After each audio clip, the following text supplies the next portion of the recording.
دعوت اتنا بڑا حق ہے انسانیت کا، اتنی بڑی ذمہ داری ہے، یہ کوئی مزے سے زندگی گزارنا اور جو ہے آسانی سے زندگی گزارنا، دنیا اس کے لیے نہیں ہے، مزے آخرت میں ہوں گے۔ تبلیغ کو لوگ کہہ دیتے ہیں کہ بس تھوڑے سے تقاضے ہیں پھر مزے ہی مزے، وہ بھائی مزے کی زندگی نہیں ہے۔ یہ سواد کو لے جانا، یہ قدم قدم بلائیں، جنہیں زندگی ہو پیاری وہ یہیں سے لوٹے جائیں۔ یہ تو اپنی جان کو لگانا ہے، یہ تو عام مسلمان سے انفقوا مما رزقناکم، عام مسلمان سے اپنی خواہشات چھوڑو، اپنی چاہتے چھوڑو، جان کو لگاؤ اور مال کو لگاؤ، اللہ کے دین کے لیے لگاؤ۔ عام مسلمان سے دعوت کے میدان میں تو علماء سے کتنا زیادہ مطالبہ ہوگا جن کے ذمے نبی کی نیابت میں امت کو اس بات پر کھڑا کرنا ہے۔ اس لیے مولانا الیاس صاحب رحمۃ اللہ علیہ فرماتے تھے کہ لوگوں نے میری اس تحریک کا نام جماعت تبلیغ رکھ دیا ہے، یہ جماعت نہیں ہے۔ ہم جماعت نہیں تیار کر رہے کیونکہ جماعت کا لفظ ہی تفریق کو بتلاتا ہے۔ جماعت کا لفظ ہی کیا بتلاتا ہے؟ تفریق۔ ہم امت ہیں۔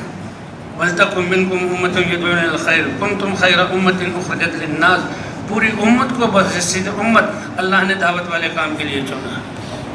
تو ہم امت ہیں، اس لیے ہمارے بھائی ایسا کوئی لفظ جس سے مسلمانوں میں تفریق ہو۔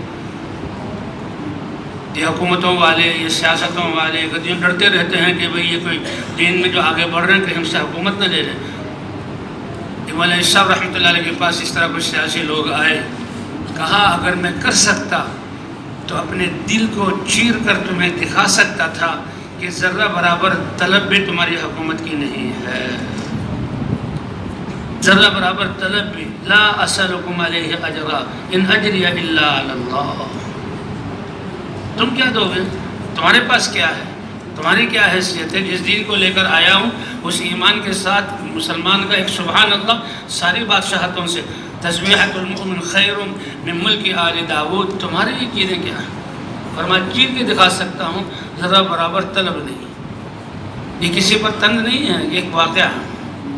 باقی جو محنت ہو رہی ہے ٹھیک ہے، لیکن ہمارا جو مقصود ہے وہ کہیں گے جی آپ یہ کیسے بات کر رہے ہیں؟ لوگ تو چاہتے ہیں بس ڈنڈا ہاتھ میں آئے، حکومت ہاتھ میں آئے اور ہم اللہ کے احکام نافذ کریں گے۔ فرمایا میرا جو میرے سامنے جو ہے چیز ٹھیک ہے، جن کے سامنے یہ ہے ٹھیک، میرے سامنے جو چیز ہے میں ذرا برابر پسند نہیں کرتا کیونکہ اس میں میرا نقصان ہے۔ اس میں وہ کیسے؟ اس نے کہا حضرت فرمایا چلو ہندوستان کی حکومت تم مجھے دے دو، لو بھائی ہندوستان کی حکومت، تو میرا نقصان ہوگا۔ کیا نقصان ہوگا؟ کہ ہر ملک میں دو پارٹی، ایک حزب مخالف اور ایک حزب موافق۔ اب میں حکومت والی پارٹی بن گیا حزب موافق، تو یہ حزب مخالف میرے ہاتھ سے جائے گی، جو حزب مخالف حزب موافق کے ساتھ جڑ سکتی ہیں، تو یہ میرے ہاتھ سے آدھا ہندوستان گیا میرے ہاتھ سے۔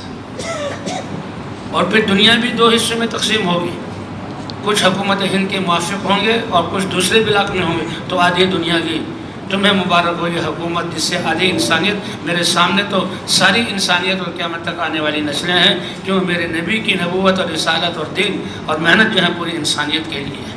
کنتم خیر امت اخرجت، یہ دعوت کا مزاج میں ہے۔